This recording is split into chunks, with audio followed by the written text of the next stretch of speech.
Assalamualaikum dan salam sejahtera. Anda sedang menonton Buletin Terlempar bersama saya, Nur Izzati. Setengah jam pelbagai informasi pastinya bersama kami. Pada masa kini, penggunaan gadget di kalangan masyarakat semakin meningkat, tidak mengira jantina, bangsa dan umur. Gadget boleh terbahagi kepada beberapa jenis iaitu komputer riba, telefon bimbit, internet dan telefon pintar.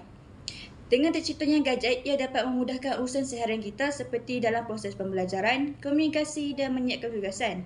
Ketika perintah kawalan pergerakan, kita dapat melihat penggunaan gadget menginjak naik dengan pantas dalam kalangan kanak-kanak. Menurut kajian Zahra Osman, gadget banyak memberikan manfaat kepada proses pembelajaran anak-anak. Beliau mengatakan kanak-kanak yang menonton rancangan Didi and Friends menggunakan gadget dapat menguatkan memori mereka serta menjadikan mereka lebih semangat. Namun begitu, sekiranya anak-anak menggunakan gadget secara berlebihan dan tanpa dipantau oleh ibu bapa dapat memberikan kesan yang negatif. Contohnya seperti perkembangan kognitif, kesihatan fizikal dan mental serta sosial dan juga emosi. Ibu bapa telah memberikan kebenaran untuk anak-anak menggunakan gadget seawal umur 1 tahun. Menurut tinjauan yang dilakukan oleh Suruhanjaya Multimedia dan Komunikasi Malaysia, majoriti kanak-kanak berumur 12 tahun telah pun memiliki telefon bimbit dan kanak-kanak yang berumur 5 tahun merupakan yang termuda memperoleh alat tersebut. Terdapat ibu bapa yang menjadikan gadget sebagai pengasuh kedua apabila mereka sibuk.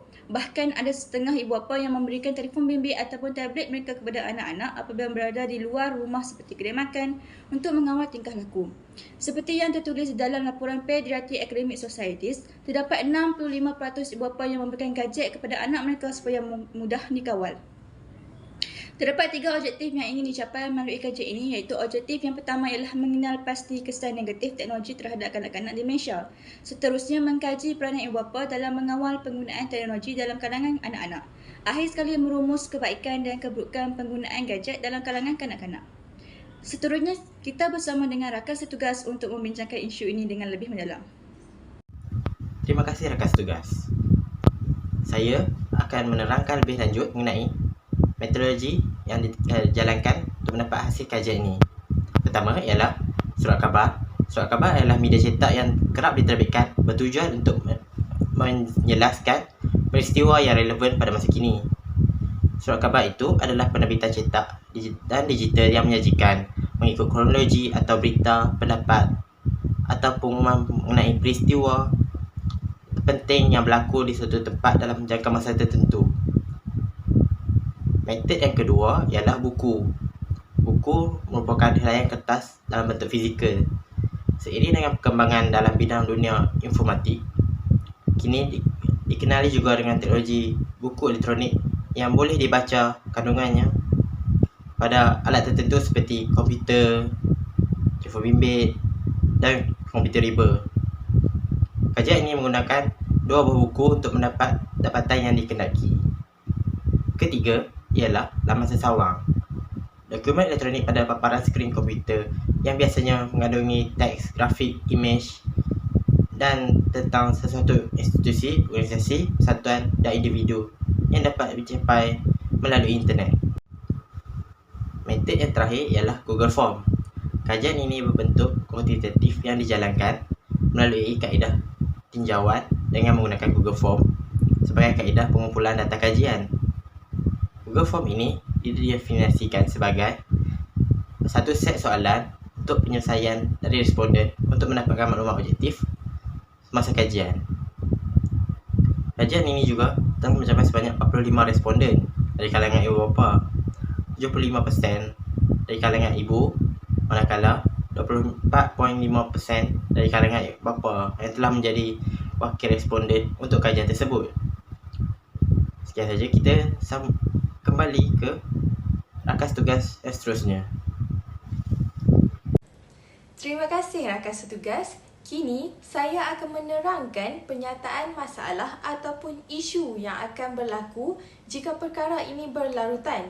Penggunaan gadget secara berlebihan boleh melemahkan sistem imun kanak-kanak kerana mereka terdedah kepada tahap radiasi yang tinggi apabila bermain dengan gadget untuk jangka masa yang lama. Bahkan, gadget juga menyebabkan para pengguna yang gemar bermain permainan video boleh mendatangkan masalah iaitu masalah kesihatan tulang pada usia yang muda. Seterusnya, kesan kepada kanak-kanak di Malaysia yang boleh kita lihat pada era globalisasi ini ialah sebagai contoh, rabun jauh. Hal ini kerana mereka bermain melebihi tempoh waktu yang digalakkan bagi kanak-kanak, misalnya melebihi 2 jam berterusan tanpa henti. Tidak dinafikan penggunaan gadget mempunyai kebaikan jika dapat dikawal dengan sebetulnya, malah terdapat juga kesan buruk yang akan berlaku jika tidak dipantau dengan rapi. Sehubungan dengan itu, telah terbukti bahawa terlalu banyak menggunakan gadget boleh memberi kesan negatif kepada perkembangan otak kanak-kanak. Hal ini kerana ianya telah ditunjukkan bahawa kanak-kanak yang menggunakan terlalu banyak masa bermain gadget kesukaan mereka, sebagai contoh, telefon dan tablet, cenderung untuk mempunyai perkembangan otak yang kurang ataupun terhad berbanding mereka yang tidak terjebak dengan gadget. Sekian sahaja daripada saya. Seterusnya, saya serahkan kepada rakan setugas untuk mengupas lebih lanjut tentang perkara ini. Baik, terima kasih kepada rakan setugas. Saya akan mengupaskan lebih lanjut tentang dapatan dan perbincangan dalam kajian ini. Objektif kajian kami yang pertama iaitu kesan teknologi terhadap kanak-kanak di Malaysia. Pada pasca yang serba moden ini, kanak-kanak amat cenderung terhadap penggunaan gadget yang secara berlebihan sehingga memberi impak kesan terhadap mereka sendiri. Teknologi seperti tablet, telefon pintar, komputer, internet dan sebagainya ini merupakan antara alat yang memberikan kesan kepada kanak-kanak zaman sekarang. Antara kesan-kesannya adalah kesan yang pertama iaitu halang perkembangan otak. Menurut Nurhaliza Yusof 2018, pada awal tahun kelahiran otak kanak-kanak berkembang secara berterusan. Cara yang terbaik kanak-kanak kecil belajar dengan berinteraksi dengan orang bukan melalui skrin. Sewaktu menggunakan skrin, kepala kanak-kanak tunduk dan tidak langsung ada perhubungan dan kontak mata dengan orang lain. Keadaan ini akan membahayakan otak yang sedang berkembang. Kesan yang kedua iaitu rabun jauh. WHO melaporkan kira-kira 1.89 bilion atau 23% penduduk dunia daripada 4.9 bilion menghidap rabun jauh, myofobia dan rabun jauh teruk, hypnophobia menjelang 2050. Kesannya buruk menyebabkan pesakit terdedah kepada risiko hilang penglihatan jika tidak dirawat dengan segera. Sindrom penglihatan komputer merupakan antara masalah kesihatan yang terjadi akibat terdedah kepada penggunaan telefon pintar untuk tempoh yang kerap dan berpanjangan. Kajian ini menunjukkan penggunaan alat teknologi ini melebihi 2 jam sehari akan membawa risiko 90% kepada sindrom tersebut. Malah ia akan memberikan pelbagai kesan sampingan terhadap mata dan bukan sahaja bagi orang dewasa yang menggunakan komputer untuk tempoh masa yang lama, malah pada kanak-kanak kecil kita juga. Yang ketiga, kurang selera makan. Masalah kurang selera makan ini amat meresahkan fikiran ibu bapa pada zaman kini kerana kanak-kanak banyak menghabiskan masa mereka bersama gadget. Bukan itu sahaja, isu ketagihan gadget dalam kalangan kanak-kanak dan jadual tidur yang bercelaru saling berkait rapat dengan permasalahan pemakanan kanak-kanak pada zaman era moden kini menurut Sinar Harian 2021. Yang seterusnya, curang interaksi. Dalam pada itu, penggunaan peranti berlebihan mewujudkan jurang interaksi kanak-kanak dengan sosial kehidupan mereka. Mereka terlalu leka dengan gadget seperti YouTube, aplikasi game dan sebagainya. Selain itu, kanak-kanak yang menggunakan gadget secara berlebihan sukar berinteraksi dengan orang sekeliling dan tidak mempunyai aktiviti riadah seperti sukan dan bermain dengan kawan-kawan menyebabkan kanak-kanak bersikap ekstrovert. Ini menurut Nur Aziah dan Fazilatun 2014. Akhir sekali, gangguan perkembangan anggota badan. Penggunaan gadget turut akan melemahkan perkembangan fizikal. Menurut Salmah dan Malisah 2015, kanak-kanak akan menghadapi masalah pada bahagian tengkuk dan belakang badan jika menggunakan komputer, permainan video dan telefon bimbit secara berlebihan. Penggunaan gadget dalam jangka masa panjang juga akan melemahkan kekuatan fizikal dan kemahiran motor halus dan akibatnya kelak kanak-kanak lambat untuk menulis. Menurut Sundus pula, kurangnya pergerakan anggota badan semasa menggunakan gadget akan menyebabkan perkembangan kanak-kanak terbantut dan memberikan kesan terhadap pencapaian akademik dan literasi. Kembali bersama saya. Objektif kami yang kedua iaitu peranan ibu bapa dalam mengawal penggunaan teknologi. Gadget seperti teknologi pintar ialah peranti yang membolehkan dan melakukan banyak perkara yang berbeza seperti mesej, melayari internet dan bermain permainan di dalam talian. Sesetengah aplikasi yang dimuat turun seperti Facebook dikatakan membantu orang ramai berhubung tanpa perlu jumpa. Malah permainan di dalam talian juga boleh membawa kepada keburukan.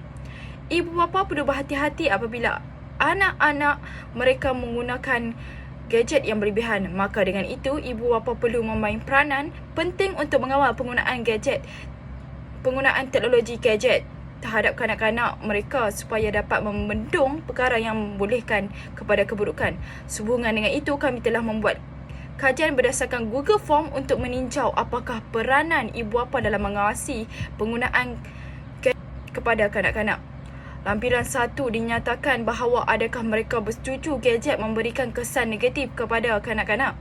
Berdasarkan maklum balas yang kami dapati, 93.3% bersetuju bahawa gadget telah memberikan kesan negatif kepada kanak-kanak dan 6.7% tidak bersetuju. Lampiran kedua pula menunjukkan sosial mendapati peratus yang tinggi oleh para responden sebanyak 91.1% bahawa perkembangan kanak-kanak terjejas sekiranya diberikan gadget secara berlebihan. Sosial mendapati 62.2% daripada golongan responden dan perkembangan emosi mendapati 53.3% sahaja. Lampiran 3 pula menunjukkan had masa penggunaan internet dalam kalangan kanak-kanak bermula dari 30 minit sehingga 1 jam, 1 jam sehingga 2 jam atau seharian. Hasil maklum balas tersebut mendapati 60% bersetuju hanya 30 minit sehingga 1 jam sahaja yang dibenarkan untuk kanak-kanak. Sebaliknya hanya 40% bersetuju untuk penggunaan selama 1 jam dan sehingga 2 jam. Lampiran 4 pula menunjukkan adakah ibu bapa perlu memberikan pendedahan tentang kebaikan dan keburukan gadget. Oleh yang demikian, maklum balas terhadap perkara tersebut mendapati 100% sokongan daripada 44 responden yang menjawab soalan ini. Lampiran kelima pula menunjukkan apakah gadget yang sering digunakan kepada kanak-kanak pada zaman kini.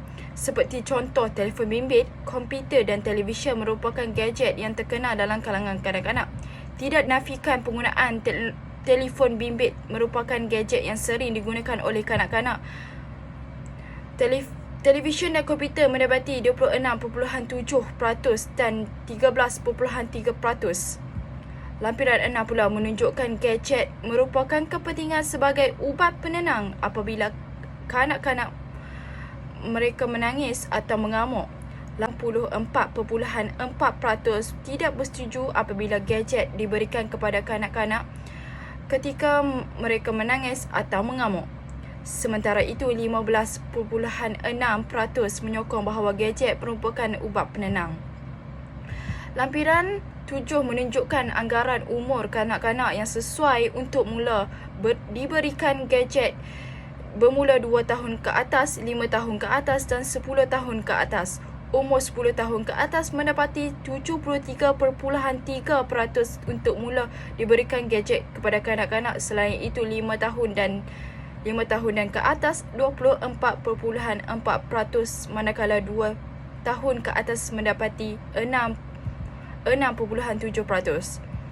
Lampiran seterusnya, lampiran yang ke-8 menunjukkan ibu bapa atau penjaga sedar akan implikasi kesihatan yang dihadapi oleh kanak-kanak akibat penggunaan gadget secara berlebihan. Sebanyak 71.1% ibu bapa atau penjaga sedar akan implikasi kesihatan yang akan dihadapi oleh kanak-kanak akibat penggunaan gadget yang secara berlebihan, manakala 28.9% tidak peka dalam hal ini. Lampiran yang terakhir menyatakan adakah kita sedar akan penggunaan gadget membolehkan merosakkan hubungan kekeluargaan dan sosial kanak-kanak. Kajian mendapati 97.8% menyedari penggunaan gadget boleh merosakkan hubungan kekeluargaan dan sosial kanak-kanak. Secara rumusnya, peranan ibu bapa merupakan tunjang utama bagi membendung masalah yang akan berlaku jika perkara ini tidak diendahkan, kerana ianya terbukti bahawa penggunaan gadget terhadap kanak-kanak mempunyai banyak keburukan daripada kebaikan. Berdasarkan kajian yang telah kami lakukan, ibu bapa zaman sekarang kebanyakannya tidak mencakna permasalahan ini. Selain itu, ibu bapa juga perlu sentiasa mengawasi segala tingkah laku kanak-kanak mereka ketika memberikan gadget, seperti contoh telefon pintar. Ini kerana mereka perlu membimbing agar yang mereka lakukan itu betul atau sebaliknya. Akhir kata, peranan ibu bapa sangat penting bagi melahirkan generasi yang mungkin merupakan menjadi tonggak kepada negara pada masa hadapan. Baiklah, objektif yang terakhir iaitu kebaikan dan keburukan penggunaan teknologi dalam kalangan kanak-kanak di Malaysia. Tidak dinafikan penggunaan gadget di dalam kalangan kanak-kanak sedikit sebanyak memberikan kebaikan dan kesenangan kepada mereka. Seperti contoh kajian yang telah dilakukan, beberapa orang responden bersetuju bahawa gadget tidak memberikan kesan negatif terhadap kanak-kanak. Ini kerana mungkin gadget dapat memudahkan perhubungan di antara saudara mara yang tinggal jauh dari mereka. Di samping itu, ada juga yang membenarkan anak-anak mereka melayari internet dan bermain gadget selama beberapa jam, iaitu 1 sehingga 2 jam. Dengan cara itu, anak-anak mereka dapat belajar perkara yang berfaedah seperti contoh mempelajari pelbagai bahasa dalam usia yang muda. Malah telefon bimbit merupakan gadget terpenting pada masa kini kerana hasil tinjauan dan kajian mendapati ramai yang bersetuju bahawa telefon bimbit sering digunakan oleh anak-anak. Di samping itu, tidak mustahil bahawa sesetengah individu menyokong bahawa gadget boleh digunakan sebagai ubat penenang apabila anak-anak mempunyai ragam seperti menangis atau mengamuk. Selain itu, apabila sesuatu itu mempunyai kebaikan, ianya juga mesti mempunyai keburukan.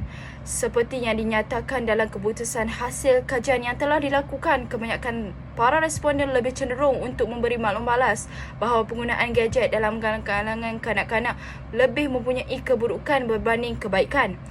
Ini kerana kesan negatif terhadap penggunaan gadget amat berbahaya. Sebagai contoh, anak-anak berkemungkinan mendapat rabun jauh pada usia yang muda, kurang interaksi bersama ahli keluarga dan rakan sebaya.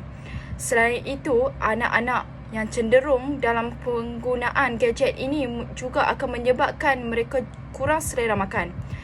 Kesimpulannya, penghasilan gadget atau teknologi pada masa kini amat berguna pada anak-anak kerana pada era globalisasi yang canggih ini, penguasaan seseorang itu dalam bahagian digital dan teknologi amat diperlukan. Walau bagaimanapun, secanggih mana sesuatu gadget itu, ianya juga perlu dipantau dan juga dikawal setiap masa yang diperlukan oleh ibu bapa atau penjaga demi kesejahteraan hidup masyarakat. Bahkan peranan ibu bapa merupakan faktor utama dalam membendung keburukan gadget yang mungkin akan dialami oleh anak-anak mereka.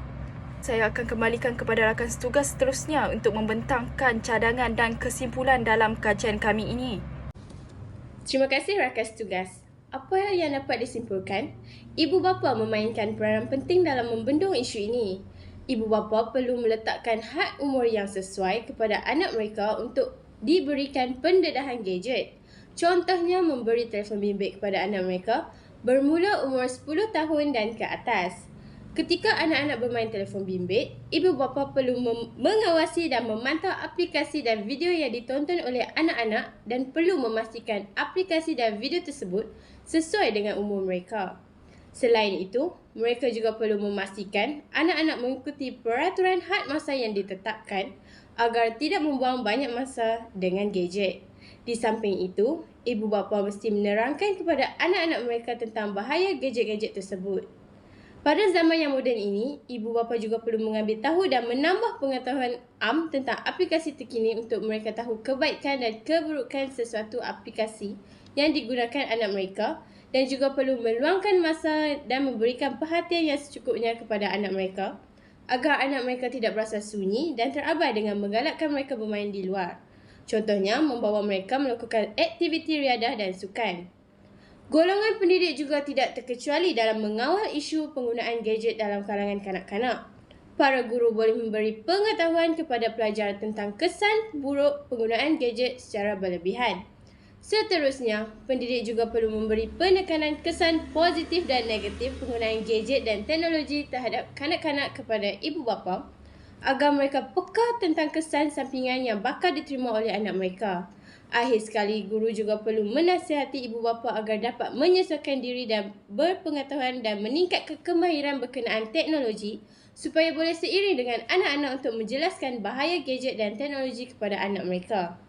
Berdasarkan dapatan kajian, pembacaan dan analisis yang dijalankan melalui kaedah buku, surat khabar, internet dan kajian melalui Google Form, penggunaan gadget lebih banyak memberi kesan negatif dan kesan sampingan kepada kanak-kanak sekiranya tidak dikawal oleh ibu bapa. Ibu bapa perlu peka terhadap anak mereka untuk mengelakkan kesan buruk terjadi kepada anak-anak, contohnya menghalang perkembangan otak, rabun jauh, kurang selera makan dan gangguan perkembangan anggota badan. Responden memberi maklum balas bahawa penggunaan gadget dalam kalangan anak-anak lebih mempunyai keburukan berbanding kebaikan kerana mereka peka kesan-kesan yang akan diterima anak mereka akibat gadget yang berlebihan. Ibu bapa digalakkan meluangkan masa bersama anak-anak mereka di luar untuk beriadah atau bersukan berbanding memberi anak mereka telefon bimbit untuk menenangkan dan mengisi masa lapang mereka. Kesimpulannya, ibu bapa dan para pendidik memainkan peranan penting untuk mengawal penggunaan teknologi gadget terhadap anak-anak mereka supaya dapat membendung perkara yang boleh membawa kepada keburukan. Sekian berita tergempar. Tak